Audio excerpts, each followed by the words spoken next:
coming in, when I leave, I want to go back. Yeah, me too. Coming and going.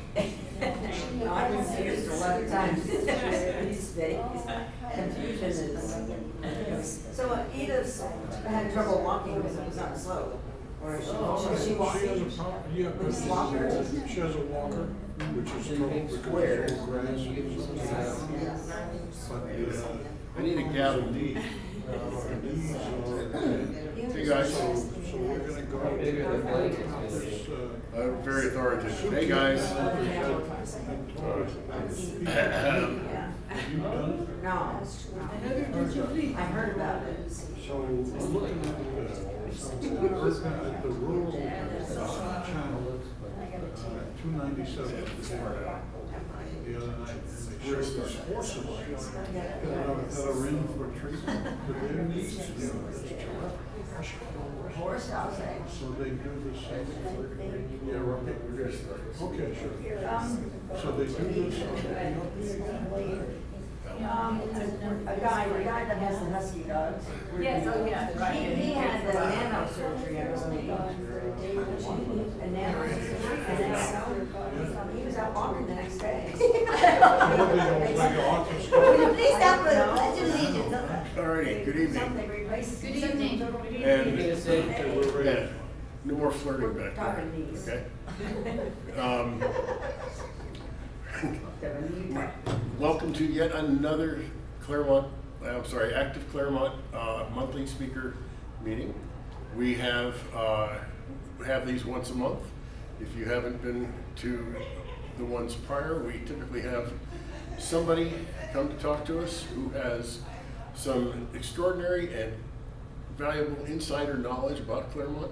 Last month we had Kimberly Morales Johnson from the local Indian tribe that got the park renamed.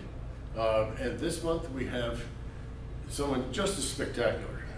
I came to know, every bit, I guarantee it. I came to know our guest this month because I was lucky enough to be appointed a commissioner on the Community and Human Services Commission in Claremont, and I volunteered to be on the tree committee, which is a subset of that commission.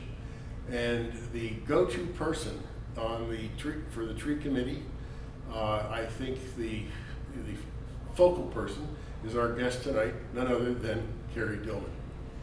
And I'm going to speak. Cari oversees our Community Services Department's maintenance division, which includes the urban forest, streets and signs, parks, infrastructure, and some other things. Cari has been responsible for developing and implementing the city's drought outreach program, urban forest master plan. Oh, good, you made it. And many community outreach tree planting events and the installation of new restrooms at various city parks, for those of you who like those, right? I mean, restrooms are key. I believe you were instrumental in setting up the Arbor Day program that was here about a month or so ago. And I can't imagine a better, more well-organized event where, about a dozen trees were planted over in La Porta. And the soccer teams in the community came to help, and it went off like perfect. It got done, it was smooth, and the result is, a dozen new trees. So there we go. For any further, let's say, background or information, I'm going to let Cari tell it, because it's boring just to read it off of LinkedIn. Pledge of Allegiance. Oh, you have caught me, I forgot. So if we'd all rise for the Pledge of Allegiance. I'll lead. I pledge allegiance To the flag of the United States of America and to the republic for which it stands, one nation, under God, indivisible, with liberty and justice for all.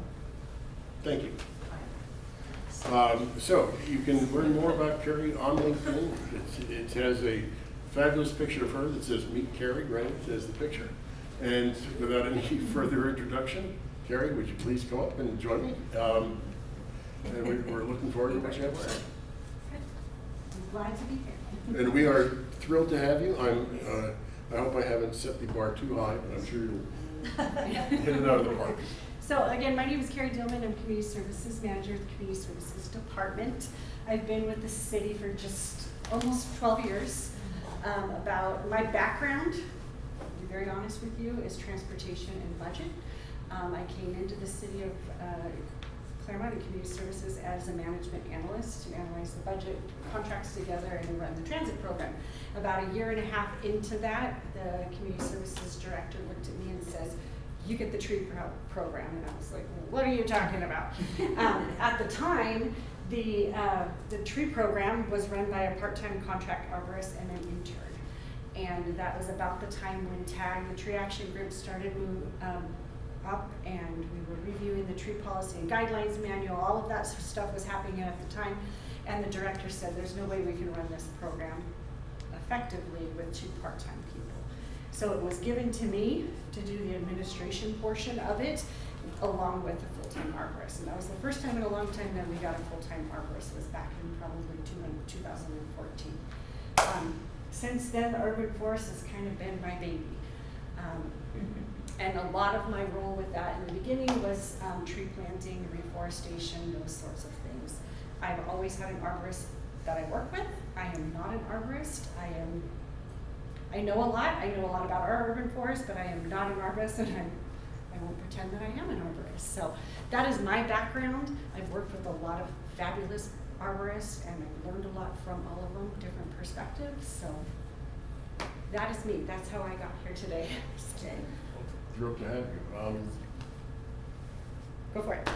Let's see if this works. So this is just a kind of an overview of what our urban forest is and where we are and where we're going. Just some of our guiding principles is, as a community, we recognize that urban forest is a valuable resource.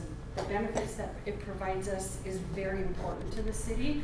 And so we want to focus that we're putting our time, resources, energy into it appropriately so that it's a thriving urban forest for many, many, many years to come.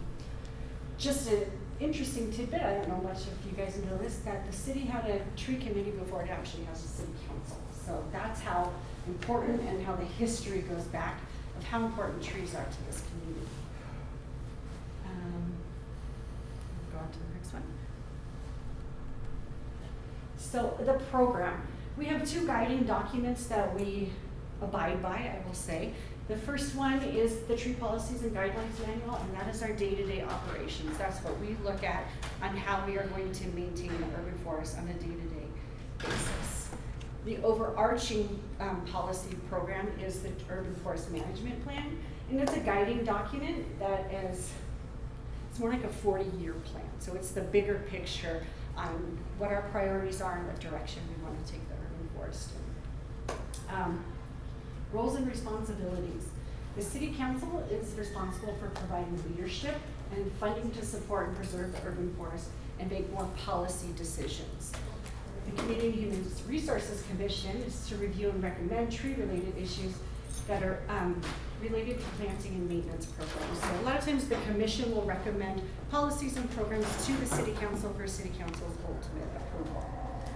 Community Services is responsible for the day-to-day management and emergency services to preserve and sustain the urban forest. Property owners and their responsibilities. Their responsibility is to water the trees, city trees, and then to notify the city if there's anything wrong with the tree. If they think there's a disease impacting it, a pest impacting it, it's not looking good for whatever reason, all we ask you to do, give us a call and we'll have an arborist come out and take a look at it.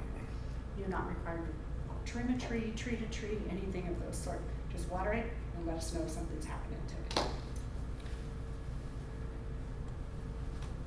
So some statistics that we have right now. Our urban forest is just over 25,000 trees. We have over 30 unique species in the city, and the value of the urban forest is about $96 million. Our staffing, we have 1 full-time city arborist, we have 1 full-time crafts worker who is also a certified arborist, and then we have me who does the administrative portion Some of the recent improvements we've made over the last couple of years. We have recently been approved to have a 5-year grid trimming cycle. Previous to that, we were on a 7 to 8 year grid trimming cycle. That means trees were being touched every 7 to 8 years.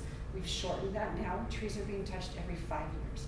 What that means is when the contractor is going out to the tree, they not only are there to trim the tree, but they're also assessing the tree. They're noting any maintenance issues there may be if the trees are in decline, if there may be a disease of some sort, if there may be a structural issue. So they're being looked at on a more frequent basis. So we know we have a better picture of what the urban forest actually looks like. We also, we got another full-time arborist that goes back to that full-time crafts worker. That was new. He's been with us 1.5 years now, I believe. He is amazing. And I cannot toot his horn in more at all possible. With the 2 of them on staff, we are now getting to service calls within a day, 2 days at the most. Before it was 2 weeks, 3 weeks, a month sometimes, depending on what the calls are. So having these 2 full-time arborists, our response time is just, we get comments all the time, wow, that was fast. So it's really good.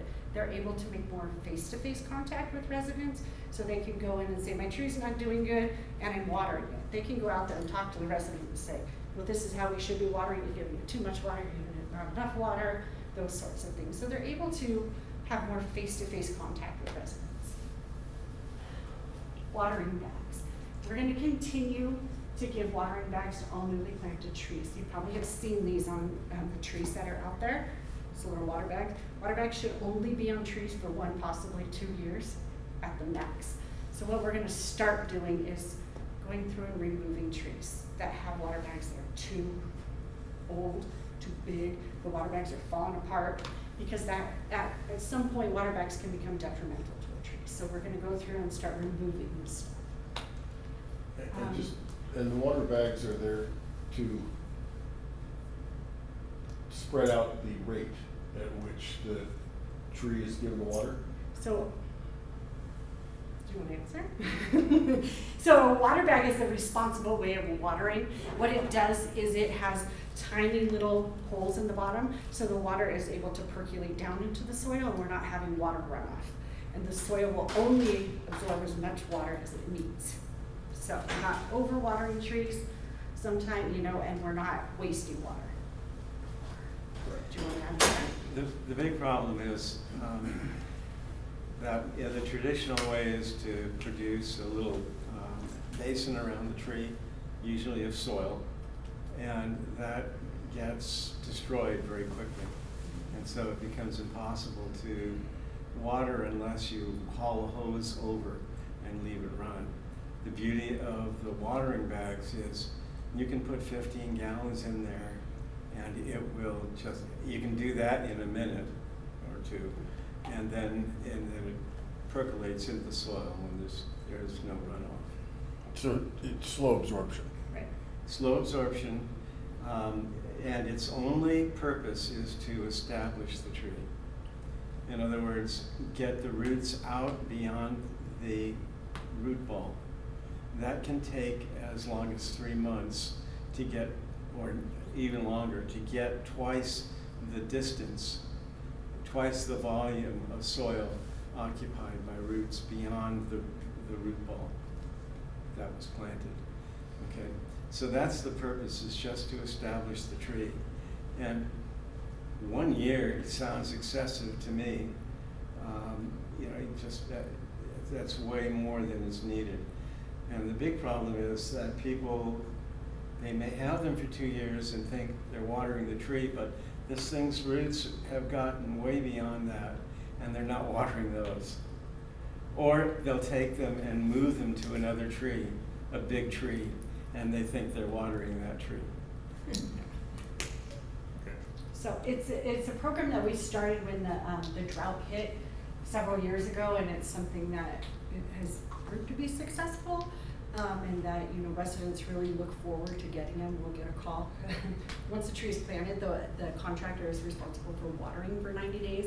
At the 90-day period, they install a water bag, and residents will start calling us 3 months, I mean, not 3 months, 30 days in. Where's my water bag? I can't wait to get my water bag. They love them.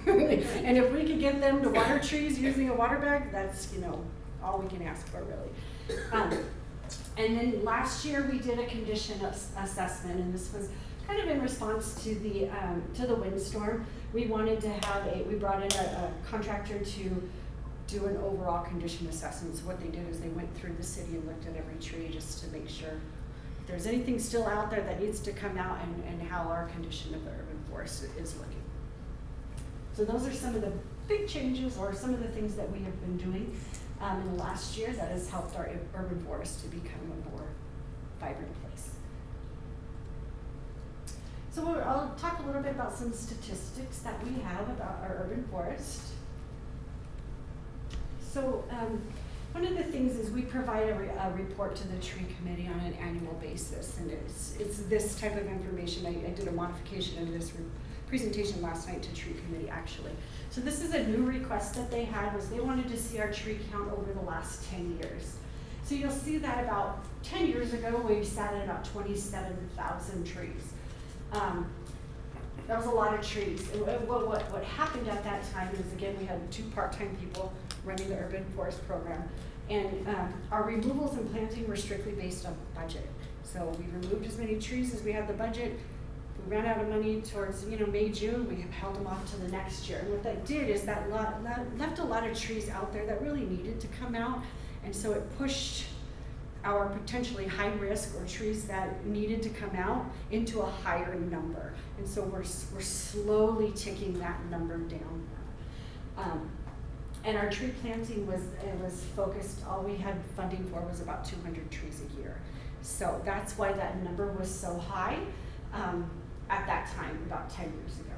In 2014, we approved the liquid amber mitigation plan. A disease came in and named Xylella. It's non-curable, so we had a plan approved to slowly remove those trees. There are about 25,000 of the American sweet gums in the city. We are now down to about 900 of them. And so the plan was to start removing them on a phased removal. We didn't want to go through streets and remove all the trees on one street at one time. So it's a phased removal process. So that's what happened in that 2014 year. At that time also, we got drought restrictions. We were told, can't water. So people weren't wanting trees, and they weren't watering trees. So that caused that to decline more rapidly in that period.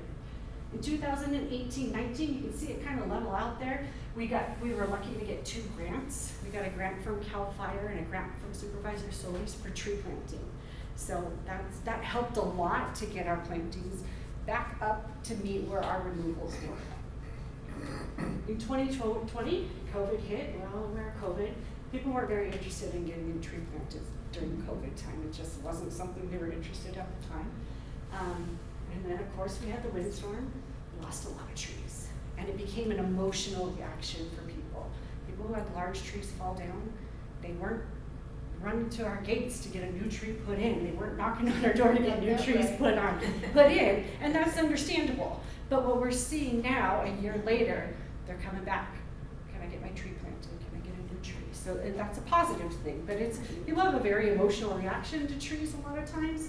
So it was understandable that our tree planting during that time didn't meet the level of removals of trees that failed during the windstorm. So moving forward, we really, really want to focus this next year on reforestation, and planting the right trees in the right place is the thing that you'll hear from us all the time.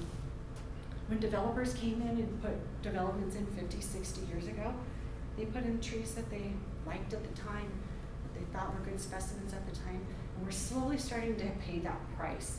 These big trees, oak trees and parkways, it's not a great idea. 20, 30, 40 years later, trees get big, the infrastructure doesn't grow with the tree.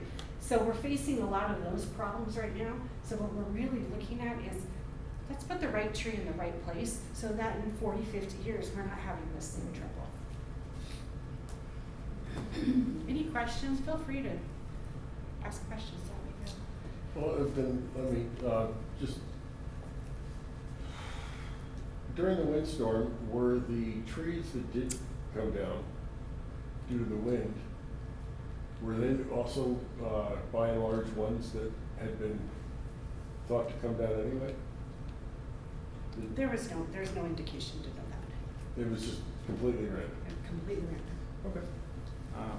With one exception, a number of the large eucalyptus in the median of Foothill came down.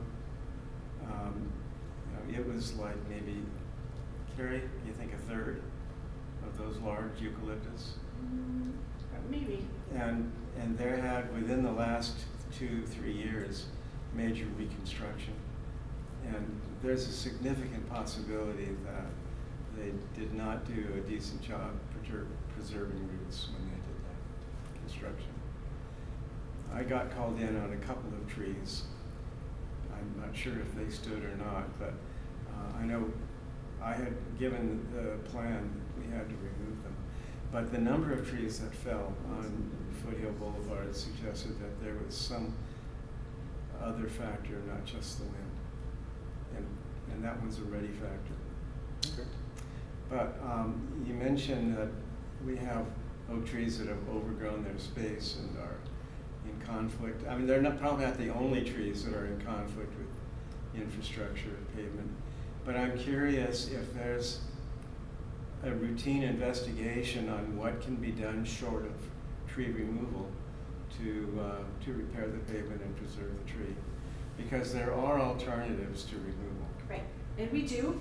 Tree removal is our last resort when we do that. I mean, there's some cases where there's alternative measures can't be made, and that is something that we are addressing in the tree policy and guidelines update. So we will have a matrix built into the new plan that will address that conflict. More of a checklist, if you will, or a matrix. If this, then that. If this, then that kind of flow chart for us to follow.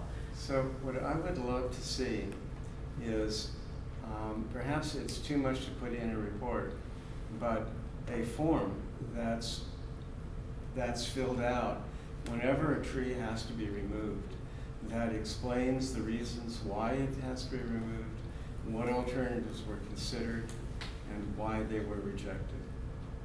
And in the case of, I know we've had a discussion about the meaning of diseased, and last night I expressed how that gives me pain. But what really, there's rarely are you going to be talking about diseased or? Tonight, no. Okay, may I? Just move forward? Sure, but it's something we are addressing in the the tree policy manual update. Well, I'm looking forward to seeing that, but what we need is, very rarely do we have a diagnosis of either an insect or a pathogen. And even in the case of the liquid ambers, it's presumptive, very likely, but it's just a presumption that the decline is due to the xylella. Rather than calling it diseased, just identify what the condition of the tree is and take action as needed, rather than pretending that we know what disease killed it. And it could be lack of water, it could be compaction. Those aren't diseases, but those are also telling, because they can be dealt with. I have a So, question. okay. So when they replace trees, or they consider it the arborist, do they look for trees that have been genetically modified not to be susceptible to the bark beetle or to these others? Is that part of the? We do have a designated street tree list. So every street in the city has either 3 to 6 species that are designated for each list, for each street, right? I'm sorry. Do we look for species that are resistant? Not really. What we have is a list of recommended street tree. What's the name of it? Fred, help me. The street tree, the California street tree book. What is that, I can't remember what it's called. But- Street trees recommended for Southern California. Yes, so we do use that book to help us guide. Is that your book? I'm the editor. And they, procure trees, which I'm sure are very It was a good expensive. statement. Which I'm sure are expensive. Do they go to designated nurseries that might We be? source, all of our trees come from West Coast Arborist, who is our contractor, and I believe they have 3 nurseries that they source from. And if it's something they can't find for us, they usually go and find it, or we can find it ourselves. But we have pretty much dialed it into where we don't face that issue anymore, where we can't find a species that's on our designated street tree list. What we do find more often than it's not available is it's not available in a 15-gallon size. We would have to up it to a larger species. I'm just curious why they're not looking at resistance in the species of trees that they're getting. Well, I mean, the is liquid nobody amber, doing that? Is nobody? the liquid amber that is susceptible to xylella, I'm spilling water. All of them We are don't susceptible. plant them anymore in the city. They are no longer on our designated street tree list for other reasons. They have aggressive root systems, they have the spiky balls that cause, walk on them and they're not so comfortable. So we don't plant those anymore. Jump in here, and that's I'd pretty love much to. the only disease that we have that's really affecting us right now. That's I would say a detriment. We have a couple of insects, but Yeah. people don't produce trees in the way that we produce crops, and so there's no genetic engineering per se of trees. And people select cultivars, and a lot of times they get into trouble because the cultivar may come with a desirable feature and a number of undesirable features, like the Bradford pear, and I could name others. But as far as trying to produce resistant species that were previously susceptible, it's just not in the books. That's done only with crop plants. Go ahead, Barnes. So, just an observation in the previous slide. You had mentioned that there were sort of ups and downs, but when I look at that graph, to me, it looks like a pretty consistent loss of overall trees, city trees in the city, with slight, very slight changes. Being the skeptical person that I am sometimes, the contractors that we hire to do the work for us, that are directed by us, they make money whenever they remove a tree or when they plant a tree, correct? Correct. Right, so I'm just wondering how much effort we're making, because it's such a consistent line. It's surprising to me that, considering that it's been 10, 11 years, that we still have a consistent reduction in overall tree and canopy. What effort do we make as staff to verify that the recommendations that are being made are in our interest rather than just their own? West Coast Arborist does not remove a tree unless we tell them to remove a tree. That tree could be falling over in the street and, children underneath it. They would not remove that tree until we tell them to remove that tree. So that's not in their financial interest for them to recommend tree removals. They don't do anything until we tell them to do anything. But will they bring it to your attention? They do. I mean, they put it in Arbor Access. It's our database that keeps all of our tree information. And like I said, whenever they touch a tree, they're doing a minor assessment of the tree. And like I said, they do the full, head to toe of a tree assessment. But they will say in there, hey, you guys need to come and look at this tree. You can go out there and look at the tree. It may not need removal. It may need restructuring. It may need, let's keep an eye on it for the next 6 months and look at it again. But they will not do any work unless we tell them to do the work. Okay. One other, sorry. John? So to what extent does the city intervene and support residents with their privately owned trees when they're up against various impacts such as racking, crazed utility crews that have no consideration for proper trim protocols? And in a case maybe a week or two ago where I got a call, I went out, the resident was upset because they said their homeowner's insurance is being canceled as a result of the mature, healthy oak trees that appear to me to be well over 70 years old. Beautiful canopy. More than 50% of the canopy extends over the house and garage structures. And they're being canceled and told they need to remove all of those scaffolds and limbs, which would not only kill the tree, disfigure it, and those are state protected trees. How is it that a homeowner insurance company can cancel you and tell you to do something that's really against state mandate and county and local municipal laws? I mean, will the city assist in that? And I received that email from, is it Tori? Probably from Ed. Yes, Yeah. and I sent it to my director. At this point, the city has made, or we have been told that we don't engage in private property issues. It's not, we don't have jurisdiction over private trees at this point in time, so I wouldn't be able to get involved in that, or we wouldn't be able to get involved in that process. Okay. Thank you. The first part of your question was about the power lines and the way trees are trimmed underneath them. And there are, I think there's state mandates about the distance that must be maintained between trees and conductors. They don't have a choice. Edison has the rights to do that. We can't stop them. We have asked them to not do that to our trees, and if you are going to tree them in a, I want to say a significant way, but to trim them in a balanced structure instead of coming in and whacking off the side of the tree. So we work with them all the time.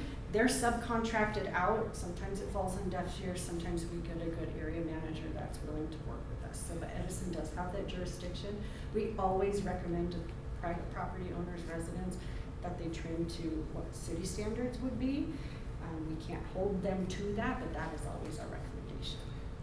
And part of the problem is that if they spend the time to do a good job and the tree looks great after they're done, they may not, they've spent the money to do that, and they don't have any guarantee they're going to get the next contract. I mean, it's just really a bad news situation.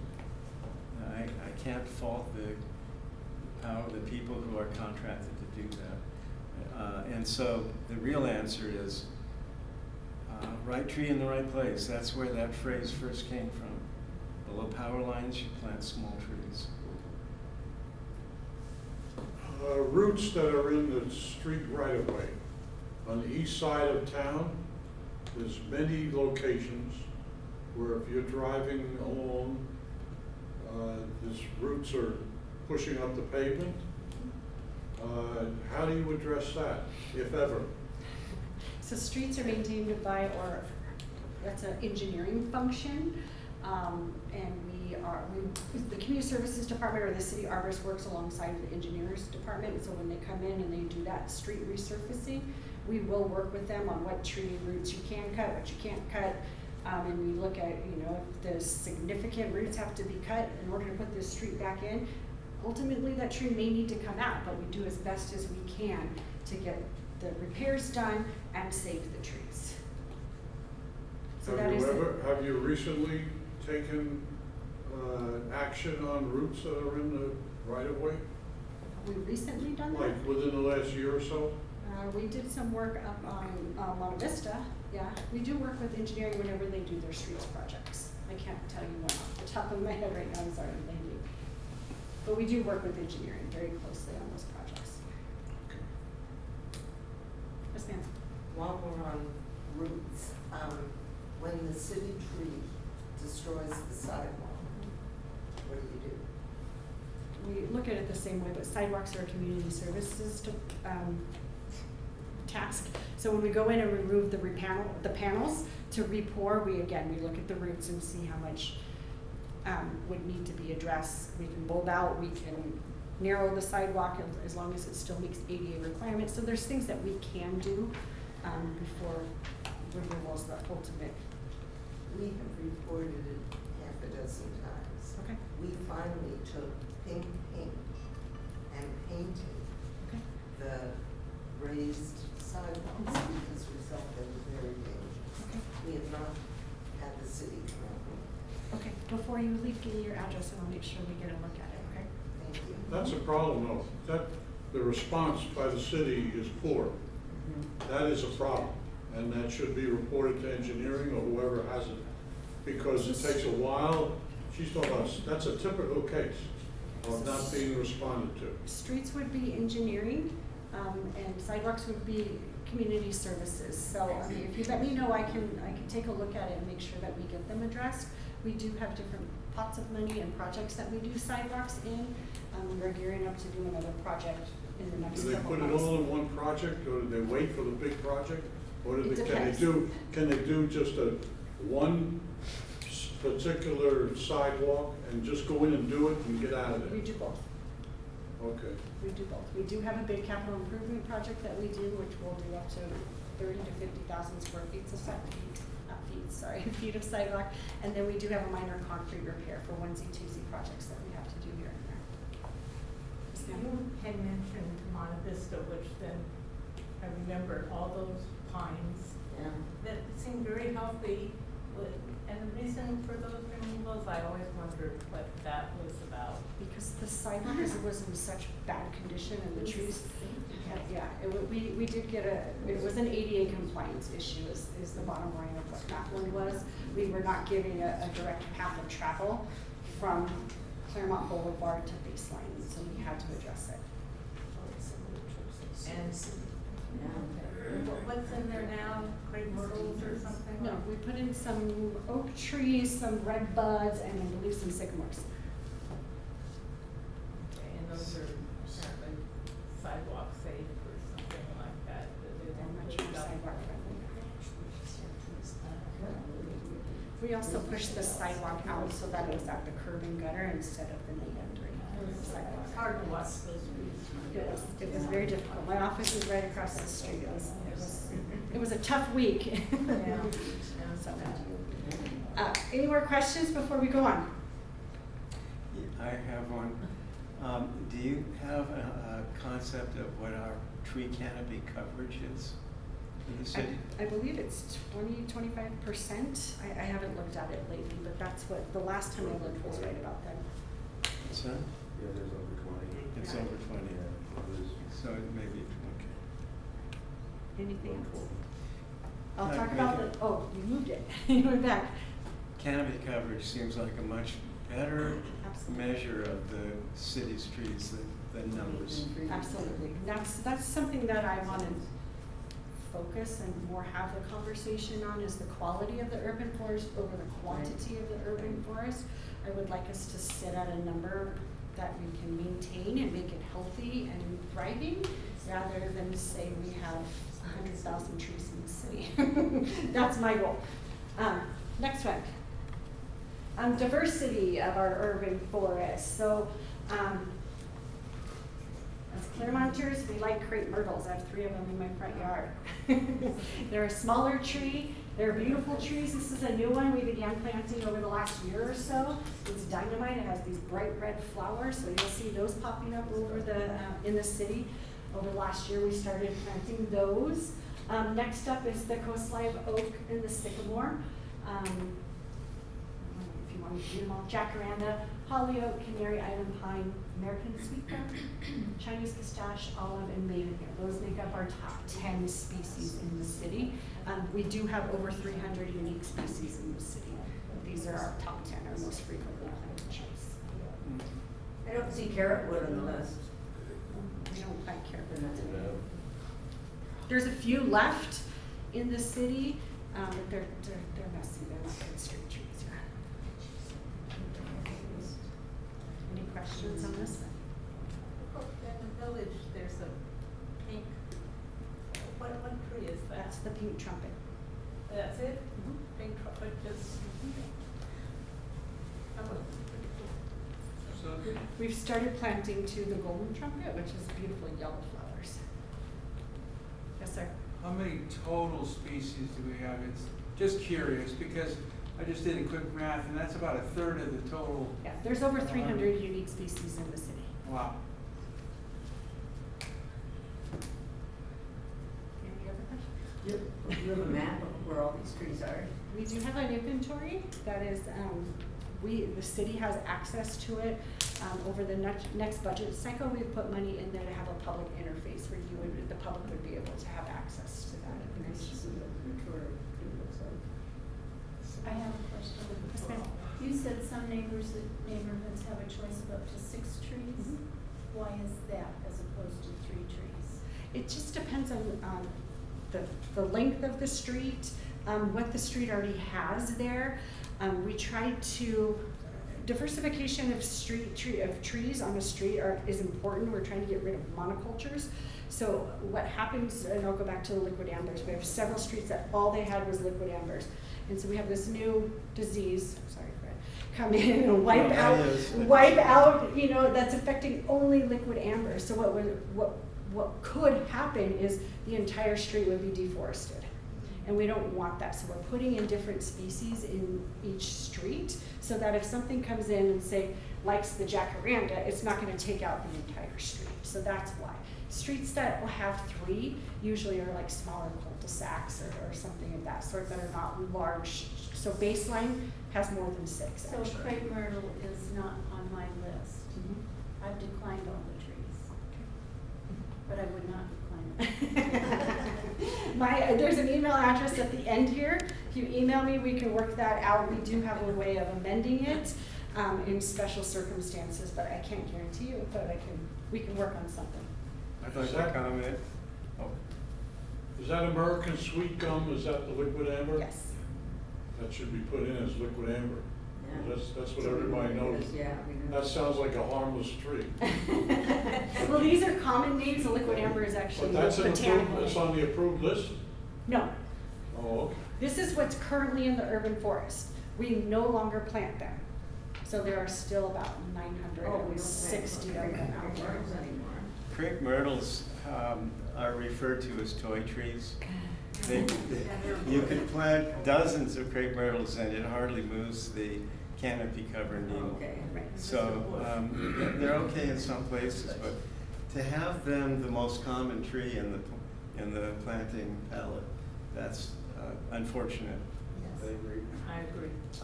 Let's see. Put it at the park. I had another comment, but I can't think of it right now. I know we put some campers in, because it's in the park, but I can't remember the rest of them off the top of my head. Any other questions on diversity? All right, you ready, Ross? I am curious. I know that on one street that was dedicated to Canary Island pine, replacements have been the Chinese tallow tree. And it's an east-west tree. That's not on your list anymore. Currently, it wouldn't be. It's off the list? Uh-huh. Oh, some of them were recently planted. Why, you didn't find it satisfactory? That was before I was in charge of Okay. the designated street tree list, so I couldn't answer that one.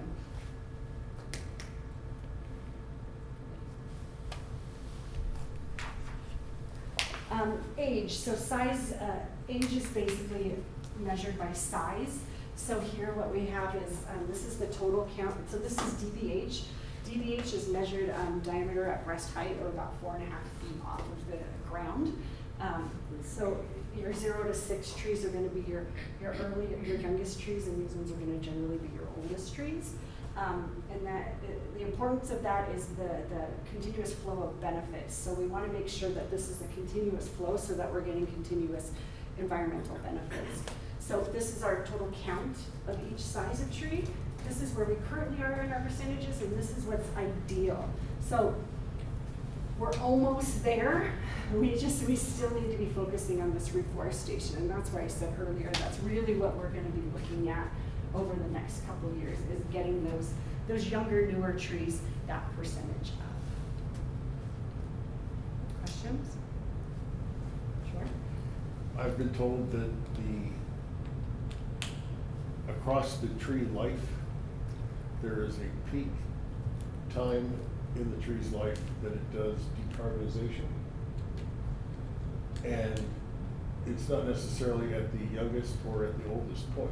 It varies depending on the species. Is that kind of our target middle of the bell curve for ideal?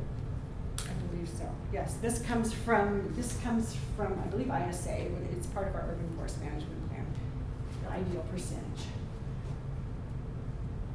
I think that the ideal percentage has more to do with sustaining the urban forest rather than carbon storage. And I know I've heard that said too, that older trees store carbon, their annual increment of storage is reduced compared to younger trees, and that doesn't seem to be true. Studies have brought that into question. Even in the giant redwoods, this was really studied in detail by the people in up north. I can't think of the name. It's the newest Cal Poly, or at least by name.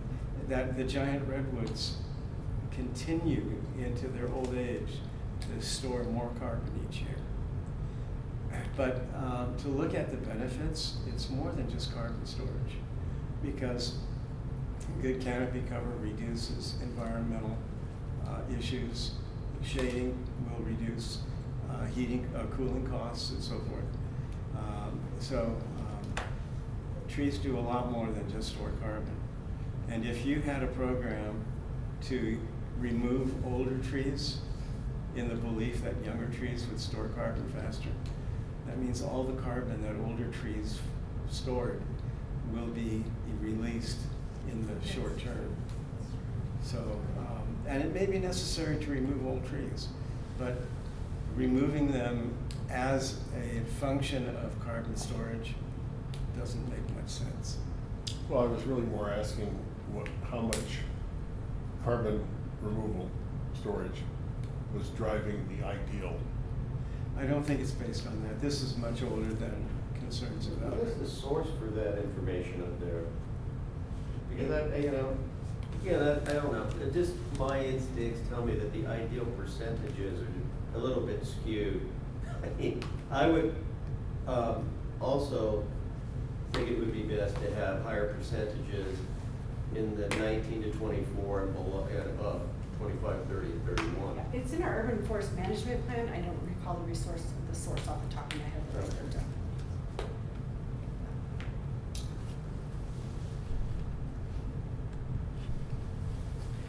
So our grid system, we do our trimming through using a grid system. Prior to 2022, like I said, we run a 7 to 8 year grid trimming system, and so we trim trees every 7 to 8 years. When we went to a 5-year grid system, that caused us to redraw the grids. So this is the current map here. Last year we trimmed in grid 5. This year we are finishing up grid 4. It should be done probably next week. And this is the number of trees in each grid currently, and then what it was last year. So there's some minor tweaks, but we didn't see a significant decrease or increase in any one of the grids. It stayed pretty much consistent. Regarding that grid trimming, there's been a number of comments, both in the press and the meetings we've had with you in the past regarding nesting. The last email I think I saw from you was that one of the reasons why we're trimming into the nesting season is because we had a late start, there was extra water, there was more rain, etc. We actually started earlier last year. It was the rain that caused us to. And so, and I think one of the responses was that we have them all inspected, all the trees are inspected, and we didn't find but one nesting tree. No, that wasn't. We did hire a wildlife biologist to do our inspections this year for our grid trimming. So this last couple weeks that we've done grid trimming, we had a biologist come in. I don't know the count off the top of my head. I haven't looked to see what they have found. The report that said we found one nesting bird, that was from last year before we pulled in the Okay. biologist. So the reason I made this statement is only because I keep going back to this, the fact that, trimming and removals of trees, those are, the revenue sources for contractors for the most part. And I don't know that it's necessary to continue into a nesting season where logically you're going to be creating some havoc with regard to nesting birds if we didn't quite finish everything, just because it's a contractual number. That would be my only suggestion, to consider the fact that you have a date in terms of when you don't want to be going past trimming. It would make more sense just to stop at that point and pick up where you left off later. Go ahead. I know you're wanting to say something. So this is relatively recently, the Western chapter of the ISA has taken up this issue of tree care for wildlife, and particularly birds. And there is a best management plan for wildlife management and care. It does not require periods when no pruning can be done. And logically, it would be like telling a plumber that they can't work in the winter. You're not going to have plumbers survive. Right. And you'll wonder where the plumbers are gone. But you can identify nest trees, and that's what the best management plans require. So yeah, I think this is perfectly consistent with good wildlife management, so long as they are meeting those requirements. Sounds good. Thank you. Any other questions on our grid system?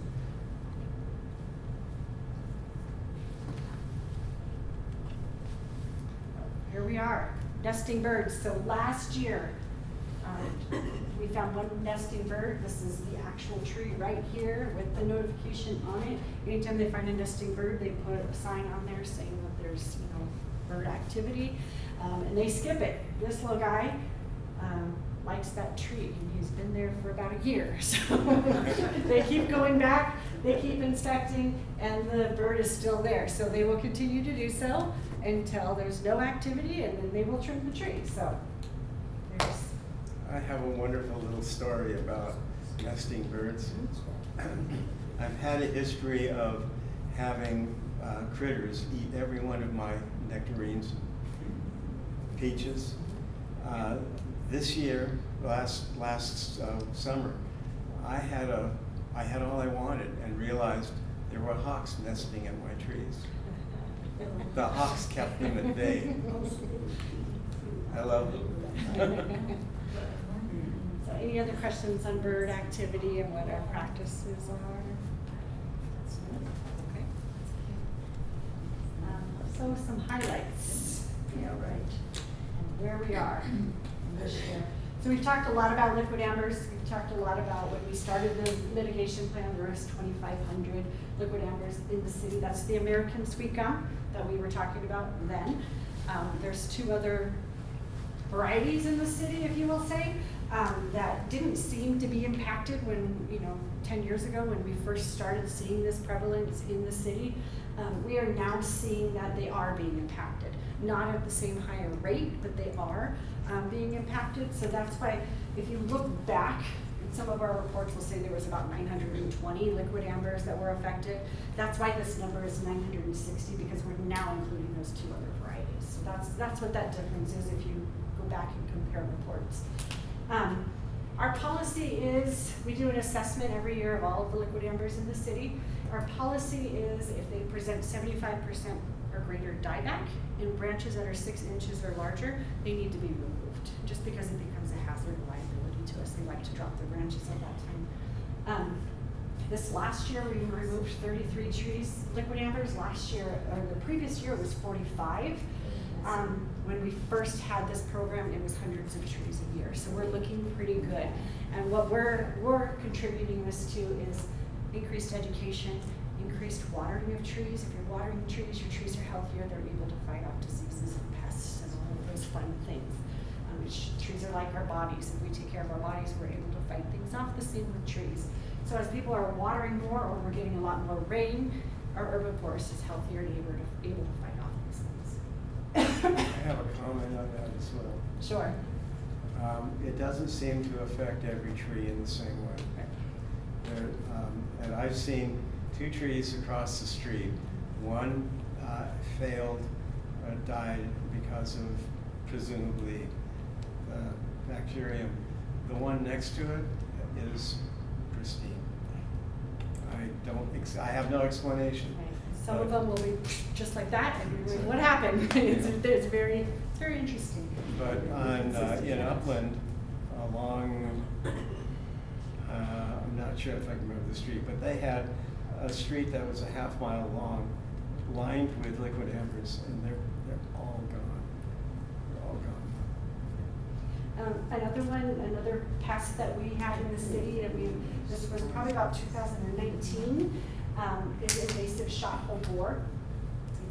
There's no cure for it. We did treat a bunch of, I was gonna say liquid embers, it was gonna be off again, but the sycamores and oaks in 2019 to help with this bug. It seemed to do really well. We didn't lose very many trees at the time as what we thought we were going to do. It's a very expensive process to do, so we haven't done it since. We do spot treatments as necessary if we do see any activity. The activity has gotten to be very, very minor. We've lost fewer than 5 trees due to the invasive shot hole borer over the last 2 years.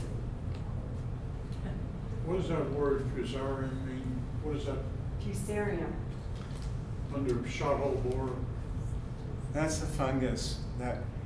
The shot hole borer actually doesn't eat the tree. It colonizes the tree with a fungus in the genus Fusarium. Actually, there are several species, and it eats the fungi, but the damage is the same. Oh, the fusarium is a type of fungus. It's a type of fungus on which the shot hole borer feeds. But it's actually the fungus that's hurting the tree? Both do. The activity of the borer through the heartwood of the tree just turns it into sawdust. But the fusarium doesn't benefit it either. But it's a combination. Questions on these 2? The pine bark beetle, we have found it in the city probably about 2 years ago. It may have been here before that, but we have had it 2 years ago. It's aggressive, it's fast moving. Once you see it here, it starts from the top of the tree down. Once you see it, it's usually too late, and the best way to if you will, isolate the problem is to remove the tree. So we've had 7 trees removed in the last year and 6 in the previous year due to this. Questions? No? The hot topic these days, the tree policy and guidelines revision. This is a big project that we're undertaking right now. This is the tree policy guidelines. Just as a reminder, this is how we maintain the urban forest on a day-to-day basis. This is our go-to guidebook. In July of 2023, City Council awarded a contract to a consultant named Dudek, and they were charged with reviewing and making revisions to the tree policy manual to be consistent with best management practices. The manual was written, I want to say, in 2005, sorry, off the top of my head, it was earlier than that, 1995, I think is when it was. And it really, since then, has not been looked at by a third party. We've made minor tweaks at a staff level. We did have a very active group in about 2014, 16 area, right about then, 13, 14, that made a lot of revisions. They spent a lot of time on it. They did a lot of work on it. When we handed that policy manual to Dudek, they were actually impressed on what a great document it was. We said, you kind of got all your ducks in a row here, then we just need to do a minor tweaks. And they're the professionals out there in the industry, so pat ourselves in the back, pat tag on the back. We all did a great job with that one. They made initial revisions in the summer, and over the fall, we did some community meetings to solicit some input from the community. Some of the things that we heard and that we will be addressing in the policy manual is to provide more transparency with removals, is what Fred was mentioning a minute ago. To talk more about avian activity and how we address the avian activity through our maintenance operations. An acceptable means to address conflicts between trees and hardscape and infrastructure. So that's some of the things that we'll be focused on and some of the revisions we'll be making to the policy. They've made some, after these meetings, DUDEC went back and made some revisions which are being reviewed by other city departments right now and with our city liability attorney. Excuse me. We're hoping to have that released by the end of April for a 30-day public comment period. And then depending on what we get back from there, we'll determine our next steps, if we have another community meeting or if we take it through an approval process. Questions on that? Just a comment about that. Since we did work on a lot on that back in 2012 and 13, the only thing that I think I've noticed lately that seems to have changed more is this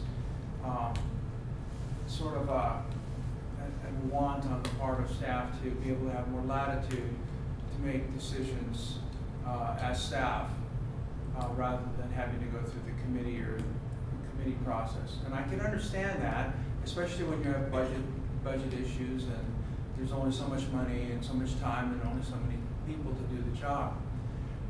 But my concern along those lines really is with the fact that as long as it's not a critical emergency, we should try to continue to follow those policies and give the community an adequate input into those decisions that are being made. Two of the points I would make there is that the drawing you're showing right there, or the picture you're showing right there, it's probably the most common one, right? And the infrastructure issues are going to be caused by the trees that provide the greatest value to the community, the ones that provide the best carbon capture, the ones that provide the best heat island effect protection, the ones that provide the best shade and environment in terms of a beautiful canopy. Those decisions need to be a community decision rather than individuals that maybe don't like something or don't want a particular issue with the tree. And I want to make sure that that process, that community process, is continue to be followed. And to that end, when I see and continue to see monthly tree committee reports, when we talk about the common good, which is not defined, which is not in any tree policy manual, that is a definition that sort of appeared out of thin air. Those are the sorts of things that concern me, because it appears that we're making decisions outside of that community process that we all follow to get to this point. We're going to address that in the transparency with three images. Transparency. Part of the revision. Any other questions about this, the policy revision? Oh, we talked about this a little bit already, but here's we're going to keep going with our 5-year green trimming cycle. Like I said, this is our second of the first of the 5 years. It's almost done. We'll be done with it next year. This is 5-year green trimming cycle is more consistent with industry standards. It's leading to a healthier urban forest, and it has reduced city liability significantly. When we used to have a rainstorm like this, or rainy winter, if it was 5 years ago without our full-time arborist, or the 2 full-time arborists, a 5-year green trimming cycle, basically all of our maintenance operations in our community service department would have stopped, and we would have been addressing down trees, tree limbs that had come down, anything of that sort. They're able to handle that now with just the 2 arborists on staff. So we're really making significant impacts to where the trees are healthier. This last, from October to today, we lost 2 trees due to the weather. So that's significant before, when we were losing 10s, 20s of them, on top of tree branches down all over the city. So it's really made a significant impact. Again, we're gonna continue to issue water bags with each newly given tree, but this is what we were talking about earlier. This is the tree that should not have a water bag on it anymore, and this is the effects of what it could cause on the tree. So our staff will be going through and working hand in hand with property owners, saying, this is no longer a good means to watering, we need to find an alternative. Excuse me. We were asked last year to look at the possibility of going to 24-inch box-sized trees. Those are the little boxes that we have. We went to 15-gallon due to grant funding. We were required under the grant to do that, and we stuck with that just because it's more cost-effective. We did have to negotiate new contract prices last year, and the cost for 24-inch boxes basically doubled. So it's not feasible in the budget right now to go to that size. And that's just strictly based on the nursery stock. They didn't increase their labor cost, it was just the cost of the tree itself. Just a comment, there's only 1 year's difference in growth between Not a a 15 and a 24-inch box. Difference, right? Any questions on this? I know we've kind of talked about this a couple times. Next slide, sir. Again, 5-year good term cycle, this is what we just talked about the winter. We're going to keep talking about the education of and the importance of the urban forest. We want to talk also about appropriate watering. Through a drought and through now that we have rainy conditions, we're going to, there's a difference there. There's, we need to make sure that they're continuing to water. Well, let's not water when it's raining because that's not helpful either. We're going to increase our reforestation outreach, and we're going to focus on quality over quantity. Let's make sure that what we have is well maintained and taken care of, and not necessarily let's put hundreds of trees in the ground that we can't take care of. Questions? It's kind of repetitive. I know we've talked about this. I get ahead of myself. So then, if you have any other questions, urban forest related, this is an email address. Goes directly to me. This is how I cipher out trees compared to other things that I'm working on. So if you have any questions now or later, you can always email me at this email address. Going back to the tree choices and whatever selections, I didn't see many native trees, or I guess that wasn't a list, that was a list of the ones you not. Did you? Native trees. Do you know that? So there's, Like a toyon's a lovely tree. but it's not a great street tree because it can become bushy, and then bushy becomes it impacts sidewalks. But So there's sycamores like native. yes. When you get into natives, there's not that many that are street tree appropriate, and they're not very pretty trees. So we don't get a lot of, although they're native, they don't look good, so people tend to not pick them. So we don't provide very many options to pick from. Summer holly's a pretty small tree. It's a little like red berries in the summer.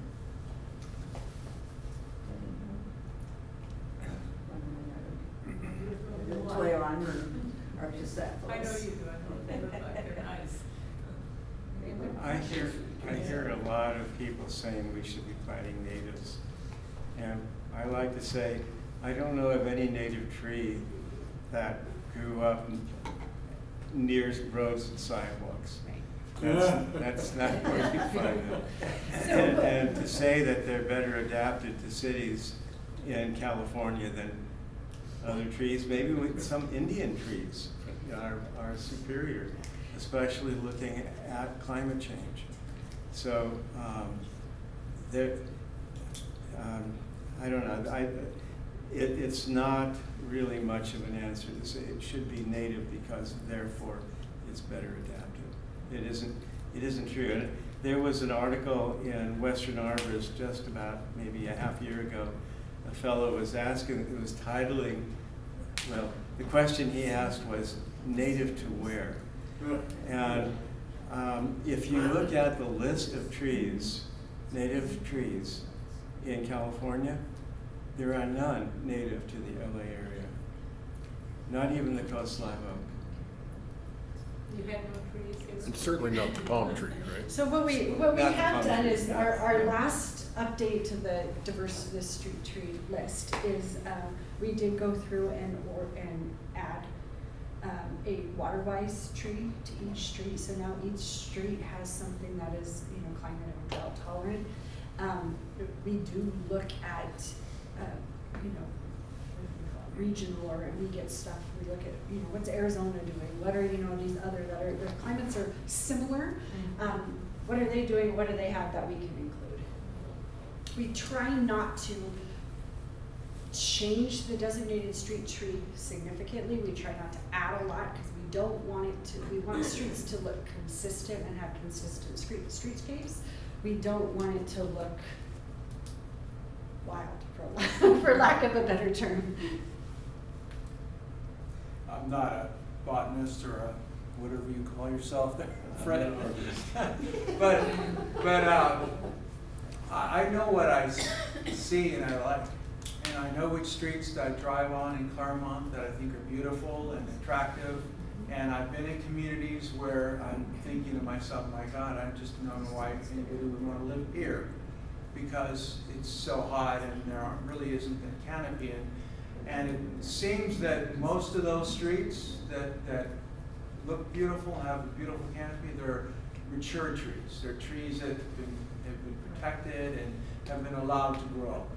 And when they do cause issues with infrastructure, some of the areas, you accommodate that in order to try to protect that community. It improves valuation, it improves the quality of life, and I just hope we focus on changing that 4% to even better than 6% or whatever that ideal was, because I think that's where the value is. I don't know how I can reiterate this.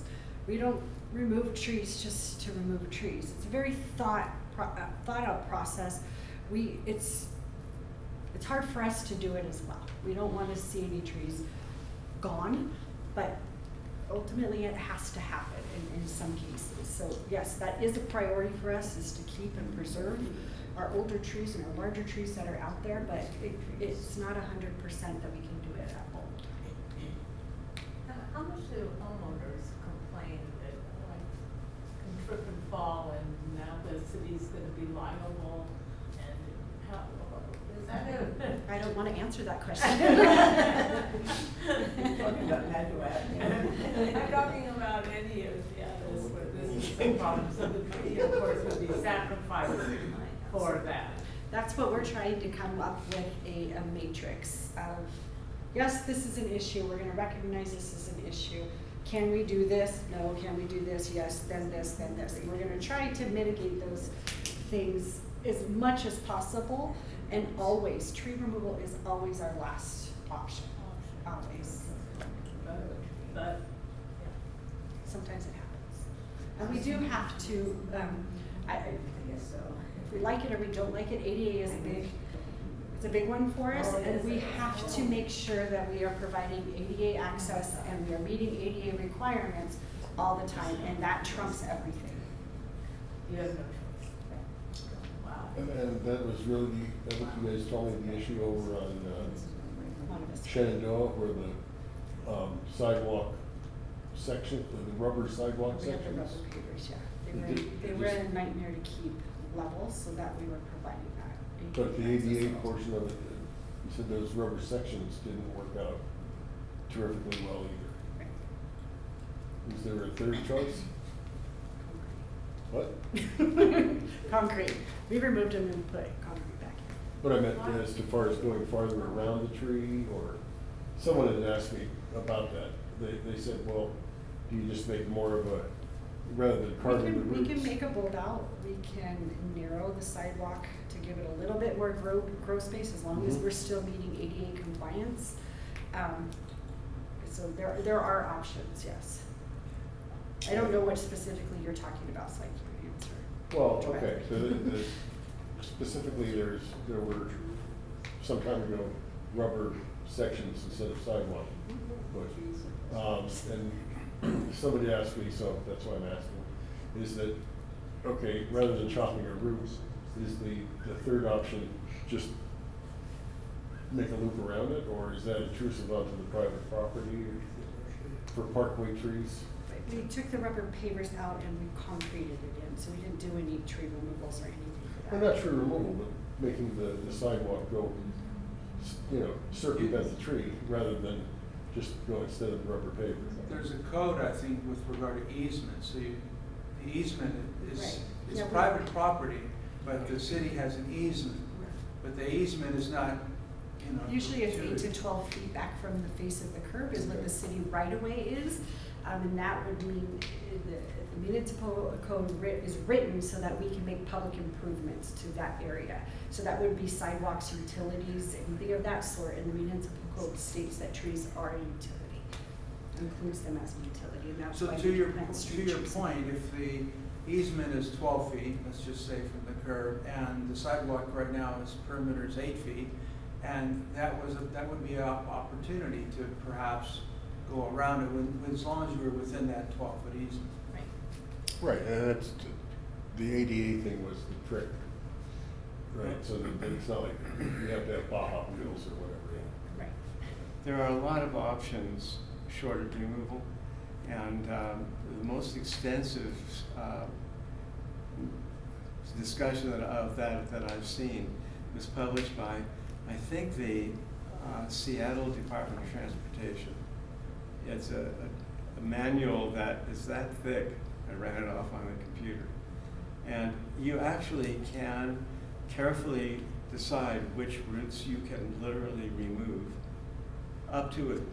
The evidence is up to a third of the roots around the tree without destabilizing it. Mm-hmm. And studies have shown that you can go up to 3 trunk diameters on one side without destabilizing the tree.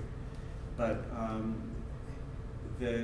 if you want to see all the different things, the city of Sacramento extensively employed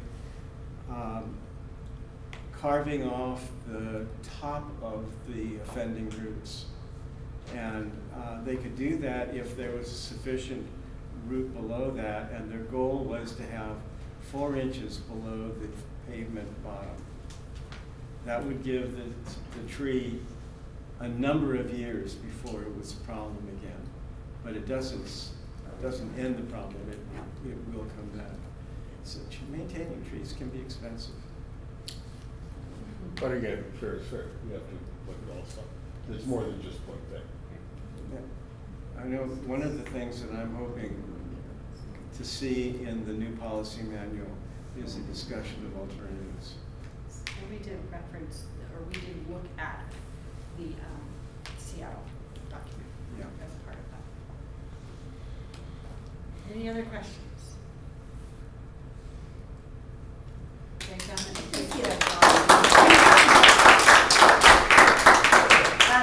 Write down this email. If you ever have questions about trees or anything, please email me now, today, tomorrow, 10 years from now. Cari, you hit it out of the park as per prediction. Thank you, Fred, for being my expert for the day. The Claremont, active Claremont meeting has the added bonus of no Brown Act involved, so free to discuss. Well, I mean, I understand from the meetings it has its Show place. up and we ruin it. What's that? Oh, really? Is that true?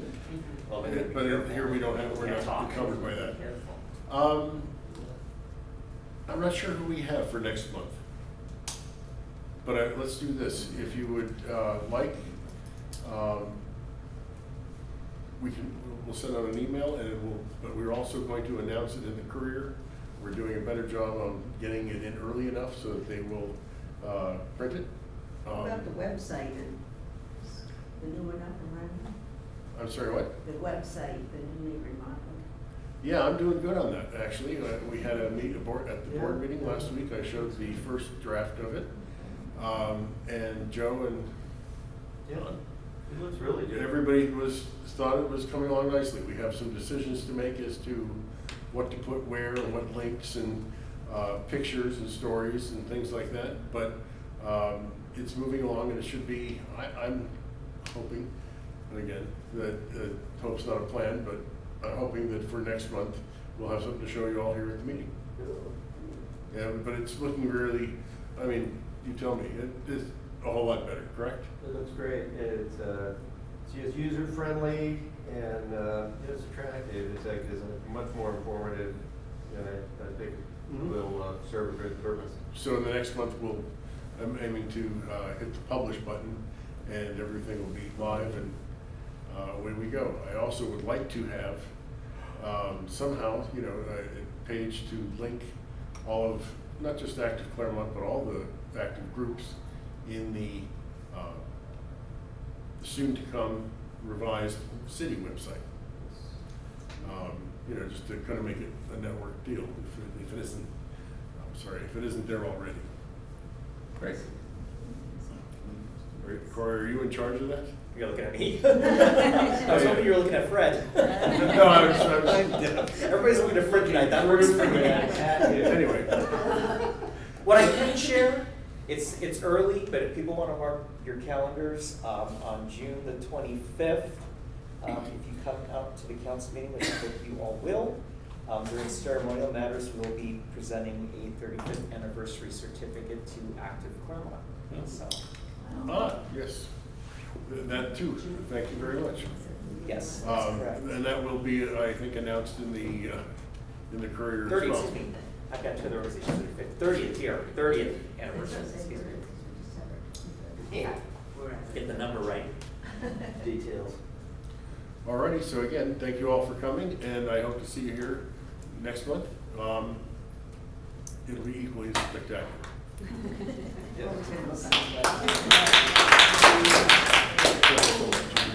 to see you, Fred. No, I know. Fine, have a seat. Been a long time. Absolutely. Everything going. Oh, thank you.